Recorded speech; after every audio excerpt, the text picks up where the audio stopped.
Assalamualaikum warahmatullahi wabarakatuh. Hai Sobat Merapi, kita jumpa lagi di acara podcast Pengadilan Agama Klaten. Dan pada kesempatan kali ini, podcast yang akan kita lakukan ini sekaligus dalam rangka memperingati Hari Disabilitas Internasional yang diperingati setiap tanggal 3 Desember. Nah, pada kesempatan kali ini telah hadir bersama kita sosok yang sangat inspiratif dan juga tentunya sudah banyak dikenal di Pengadilan Agama Klaten, yaitu Mbak Volodia Lesta Zahwa SPSI selaku jurusita pengganti pada Pengadilan Agama Klaten. Dan pada kesempatan kali ini kita mau ngobrol-ngobrol tentang gimana caranya untuk bisa lolos atau tips dan trik untuk bisa lolos seleksi CPNS Mahkamah Agung Republik Indonesia dari jalur formasi disabilitas. Nah, apa kabar Mbak Lesta? Baik Mbak Nadia. Alhamdulillah. Sehat ya? Alhamdulillah sehat. Sehat. Oke. Nah, kita ngobrol-ngobrol aja kali ya. Boleh.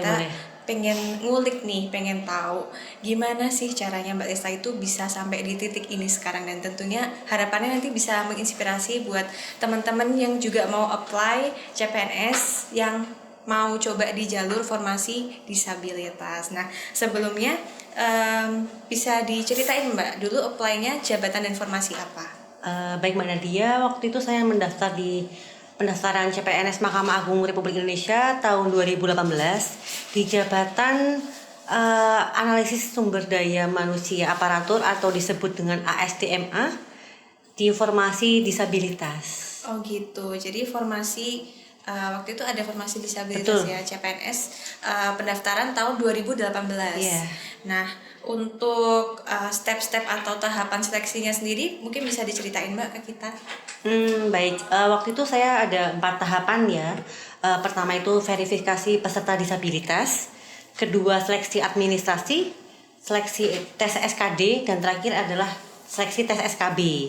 Begitu Mbak Nadia. Jadi ada 4 ya, yang pertama verifikasi, terus administrasi, terus SKD dan juga SKB. Betul. Nah, ini mungkin yang jarang kita dengar ya, yaitu proses verifikasi. Itu bisa diceritain nggak sih Mbak, itu ngapain aja dan apa aja yang dilakuin waktu proses tersebut? Oh iya, karena itu untuk khusus peserta disabilitas ya, jadi di edaran tersebut tuh terteranya harus melakukan verifikasi di rumah sakit daerah terdekat dengan domisili peserta, yaitu waktu itu saya kan di rumah sakit daerah Sleman. Nah, itu untuk menyatakan bahwa saya adalah penyandang disabilitas, dan waktu itu kan teranya adalah memiliki tunadaksa atau memiliki kekurangan di fisik di bagian kaki atau salah satu tangan. Nah, kebetulan Mbak Nadia, saya kan mempunyai kekurangan fisik di tangan kiri, jadi saya bisa sih untuk mendaftar tersebut. Dan ketika saya sudah mendapat surat keterangan fisik, keterangan menyatakan bahwa saya punya kekurangan fisik pada tangan kiri saya lalu melakukan verifikasi di pengadilan terdekat. Jadi waktu itu saya mengambil di Pengadilan Negeri Sleman karena dekat dengan domisili saya. Begitu Mbak Nadia. Oh gitu, jadi proses verifikasi itu sebelum administrasi ya. Betul. Jadi mempersiapkan berkas dan mungkin itu semacam make sure gitu ya. Sebelum dilakukan administrasi akan dicek berkas-berkasnya di pengadilan tempat domisilinya pendaftar gitu ya Mbak Lesta ya. Nah, waktu di Pengadilan Negeri Sleman waktu itu bisa diceritain nggak Mbak? Waktu itu apakah sempat ada wawancara atau gimana? Cuma ditanyakan dasar-dasar aja sih Mbak. Cuma waktu itu tanyain mendaftar formasi apa, terus sudah lengkap belum administrasinya, sama saya mendapatkan surat tersebut dari rumah sakit mana, gitu aja sih, cuma dasar-dasar aja. Karena waktu itu langkahnya adalah dari pihak pengadilan tuh melakukan verifikasi lalu diupload di aplikasi yang Sikep itu. Gitu. Betul. Jadi prosesnya untuk memverifikasi ya, benar-benar memverifikasi data-data yang mau di-apply untuk selanjutnya lanjut ke seleksi administrasi gitu ya. Betul. Oke, nah ngomong-ngomong nih Mbak, kalau administrasi itu kan pasti yang dicek berkas. Yeah. Nah, setelah proses administrasi itu kan nanti akan menempuh proses SKD dan juga SKB. Nah, kalau boleh tahu proses SKD SKB itu tuh apa sih metodenya? Apakah menggunakan komputer atau bagaimana? Iya, menggunakan komputer sih Mbak, jadi kayak berbasis komputer gitu. Jadi insya Allah dijamin transparan banget sih. Jadi minim untuk kecurangan sih, karena memang kan transparan ya Mbak Nadia ya. Iya benar, kalau CAT atau Computer Assessment Test itu kan biasanya soalnya itu waktunya sebentar tapi sekali klik nanti syukur-syukur bisa dikembalikan lagi Betul. gitu kan Mbak. Jadi benar-benar sangat minim untuk kecurangan, benar-benar Iya. kemampuan atau wawasan kita yang dites gitu ya Mbak. Betul. Setuju banget. Nah untuk selanjutnya nih, mungkin banyak teman-teman yang belum tahu apa sih yang membedakan untuk bisa ikut formasi yang jalur difabel dan juga formasi jalur umum itu, garis besarnya apa yang membedakan? Waktu itu lebih ke passing grade ya, atau nilai ambang batas. Jadi kalau formasi disabilitas itu nilai ambang batasnya adalah keseluruhannya adalah 260, dan minimal di nilai ambang batas bagian tes intelijensia umum atau TIU itu adalah minimal 70. Jadi saya selaku peserta formasi disabilitas itu terbantu banget dengan dimudahkannya dengan syaratnya itu. Jadi kayak alhamdulillah sih, kayak ada keringanan lah istilahnya ya Mbak ya gitu. Jadi bedanya di passing grade SKD, terutama yang bagian tes intelijensia umum itu tadi ya. Passing grade-nya berbeda dengan yang formasi umum. Iya, betul. Dan tentunya itu menguntungkan ya Mbak ya. Jadi pastinya itu sebuah privilege bagi teman-teman yang mau mendaftar di jalur difabel atau disabilitas ini. Nah untuk selanjutnya nih Mbak, kalau nggak salah nih infonya Mbak Lesta ini kan merupakan peraih peringkat 1 nih. CPNS jalur difabel itu sebuah pencapaian yang keren sekali loh Mbak, luar biasa sekali. Nah mungkin bisa di-share nih gimana sih Mbak cara belajarnya, atau mungkin sebelum ke cara belajar ya, apa sih rahasianya kok bisa ranking 1 gitu loh? Rahasianya apa ya Mbak? Kalau pengalaman cara belajar aja ya Mbak ya. Kalau metode belajar saya tuh dengan cara rutin ngerjain soal aja sih Mbak. Jadi kan saya tuh selalu ngerjain soal-soal gitu kan, membiasakan dengan soal-soal tersebut gitu. Nah nanti ketika sudah menyelesaikan soal tersebut tuh kan udah selesai, saya membuka di bagian kunci jawaban. Di bagian kunci jawaban kan ada penjelasan gitu kan Mbak. Jadi kayak langsung dijelaskan, oh jawabannya ini, alasannya apa. Jadi kan ya dapat terbiasa mengerjakan soal, iya, dapat penjelasannya, iya. Jadi saya lebih suka kalau metode belajarnya adalah mengerjakan soal sih gitu. Iya, saya juga setuju banget sama Mbak Lesta, karena kalau misalkan kita belajar dari materi itu kadang kan walaupun udah ada kisi-kisinya ya, tapi kadang terlalu terlalu luas gitu range belajarnya, jadi malah nggak masuk sama sekali. Beda kalau kita belajar soal.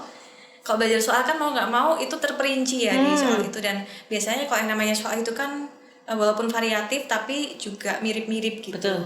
Jadi insya Allah lebih efektif kalau kita belajar soal, baru nanti kita buka materi dari soal yang kita pelajari. Betul Mbak Nadia. Bener banget. Nah terus mungkin selain dari selain dari belajar ya, itu kan belajar tuh secara teknis. Betul. Kita mungkin berusaha gitu. Tapi kalau dari jalur langitnya nih, mungkin amalan apa sih yang Mbak Lesta lakuin sehingga bisa dapat predikat ranking 1? Boleh, apa ya Mbak, lebih ke pengalaman menariknya aja ya. Iya, pengalaman saya menariknya. Waktu itu alhamdulillah dari seleksi pertama hingga seleksi terakhir itu saya ditemani seorang ibu saya. Dan waktu itu saya selesai tes tuh, setiap selesai tes tuh ibu saya bilang, Dek, mama tuh mendoakan kamu selalu gitu. Jadi kayak alhamdulillahnya lolos di Mahkamah Agung ini salah satunya adalah doa ibu sih. Lebih berkesannya bagi saya ya gitu Mbak Nadia. Iya, setuju banget sih. Pokoknya kalau doa ibu kita itu didengar sama Allah tuh pasti semua kemauan kita akan dikabulkan, bahkan melebihi ekspektasi kita. Iya. Setuju banget sama Mbak Lesta. Dan Mbak Lesta tuh keren banget sih udah bisa sampai di titik ini. Dan udah berapa tahun? 5 tahun ya? 6 tahun? 2019 berarti kurang lebih 6 tahun Mbak Nadia. 6 tahun jadi aparatur sipil negara di Pengadilan Agama Klaten, dah jadi jurusita pengganti. Pokoknya sangat inspiratif dan tentunya semoga bisa menginspirasi bagi teman-teman. Terima kasih. Oke, lanjut ya Mbak. Kita bahas teknis dari seleksinya itu sih. Itu kan kira-kira tahun berapa sih? 2018 ya?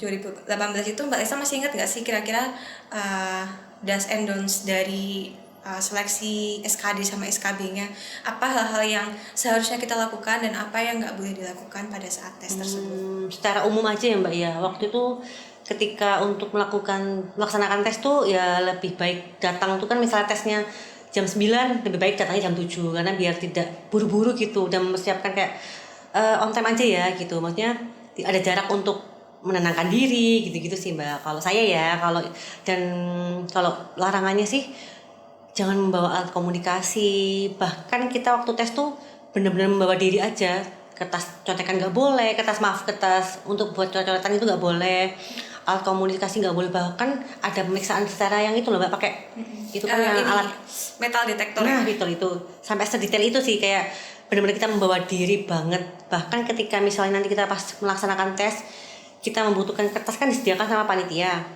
Ketika sudah selesai pun kertasnya nggak boleh ditinggal, jadi panitia waktu itu saya tuh langsung diputerin gitu, diambil semua. Jadi datang membawa diri dan keluar harus membawa diri juga.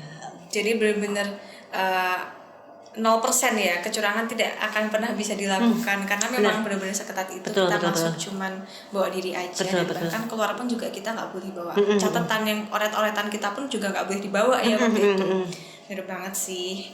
Oke, jadi tidak perlu diragukan lagi ya. Jadi memang benar-benar 100% akurat dan transparan untuk tes SKD dan juga SKB-nya. Betul Mbak. Oke, nah kita agak kepo nih, kalau SKD-nya kan tadi belajar umum ya, maksudnya bisa searching kayak gitu. Nah kalau SKB-nya kan itu udah menjurus ya, menjurus ke formasi yang dituju sama Mbak Lesta. Mbak Lesta kan tadi apply di ASDMA ya kalau nggak salah. Nah itu spesifik materinya tuh apa sih Mbak? Karena memang saya mendaftar di ASDMA ya, berarti kan sumber daya manusia, berarti kan berbau dengan kepegawaian. Jadi waktu itu saya mencari di internet gitu tuh, kayak apa itu kepegawaian dalam instansi negara ya, maksudnya instansi pemerintah gitu. Terus bahkan kayak ada peraturan-peraturan apa yang tentang mengenai kepegawaian. Alhamdulillah beberapa yang saya pelajari di internet tuh muncul sih Mbak. Ya, oh memang kepegawaian tuh gini ya gitu. Jadi kayak oh memang harus kata kuncinya adalah kepegawaian. Saya searching langsung kepegawaian dan alhamdulillah beberapa yang saya pelajari ada di soal tersebut gitu. Jadi alhamdulillah ya, maksudnya kita fokus, kalau SKD kan emang umum ya, dan kuncinya hanya latihan soal tadi. Tapi kalau SKB kan mau nggak mau kita juga langsung harus ke bidangnya, langsung ke bidangnya. Jadi kita fokus ke formasi apa yang kita daftar, langsung spesifik materinya tadi kepegawaian. Berarti lebih ke tupoksi ya, tupoksi ASDMA itu sendiri. Jadi mungkin untuk mempersiapkan nanti ketika terjun ke kantor atau satker itu sudah mendalami atau belum. Oke, jadi dari internet juga ketemu ya Mbak Lesta ya, nggak perlu kita mungkin kalau beli buku juga boleh, tapi kalau searching aja pun bisa ketemu ya materinya. Betul. Ternyata keluar di soal ujian, maksudnya apa yang dipelajari keluar. Luar biasa sekali.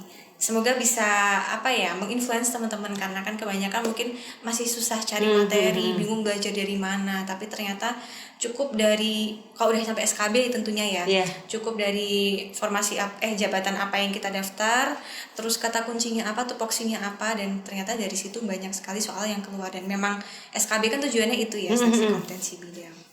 Oke, nah selanjutnya nih Mbak, kita pengen tahu nih, apa sih yang membuat Mbak Lesta itu masih semangat untuk mengabdi sampai dengan detik ini? Berarti udah 6 tahun tadi ya? Iya. 6 tahun. Apa sih yang membuat Mbak Lesta masih semangat? Apa ya Mbak? Lebih ke bersyukur aja sih. Dengan keistimewaan yang saya punya ini, alhamdulillah saya bisa berkarya di Mahkamah Agung Republik Indonesia ini gitu. Dari tahun 2019 berarti ya. Ya alhamdulillah sih. Istilahnya di balik keistimewaan saya ada hikmahnya lah itu aja sih Mbak.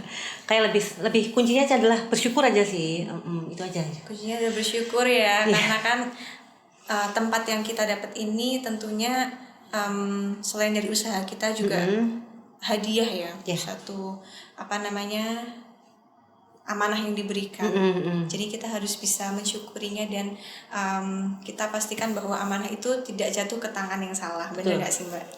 Oke, setuju banget. Nah, ngomong-ngomong nih Mbak, soal kita agak sedikit keluar dari topik ya. Boleh. Dari nggak dari seleksi CPNS, tapi lebih ke satkernya Mbak Lesta nih di Pengadilan Agama Klaten.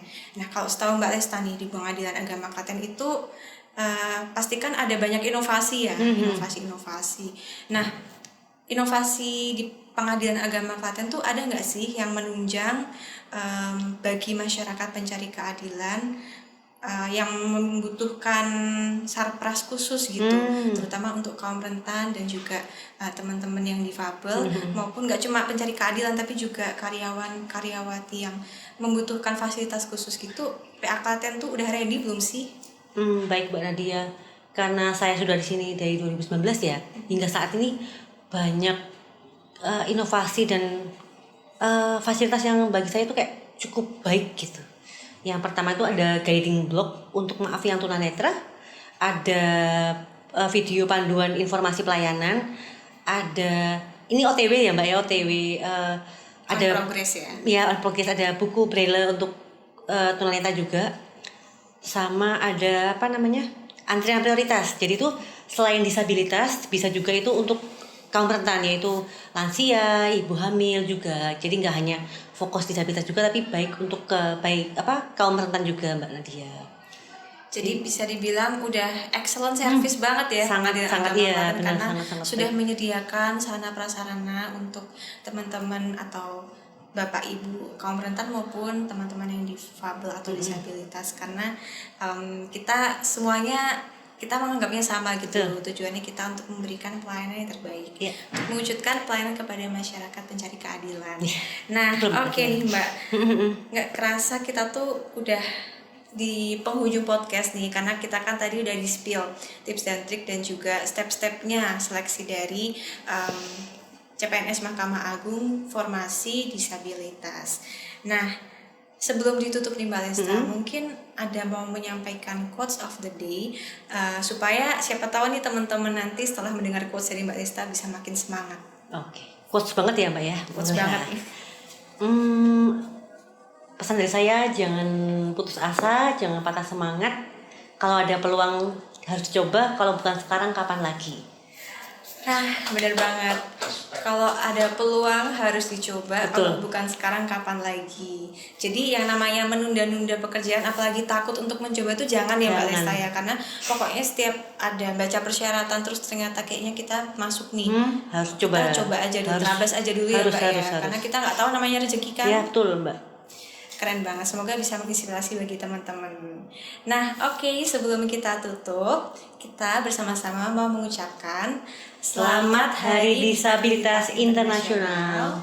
Dan juga tentunya seperti yang Mbak Ita tadi bilang, kita harus tetap semangat dan setiap ada kesempatan yang ada, kita harus coba. Karena kalau bukan sekarang, kapan lagi? Jangan putus asa ya teman-teman. Terima kasih. Wassalamualaikum warahmatullahi wabarakatuh.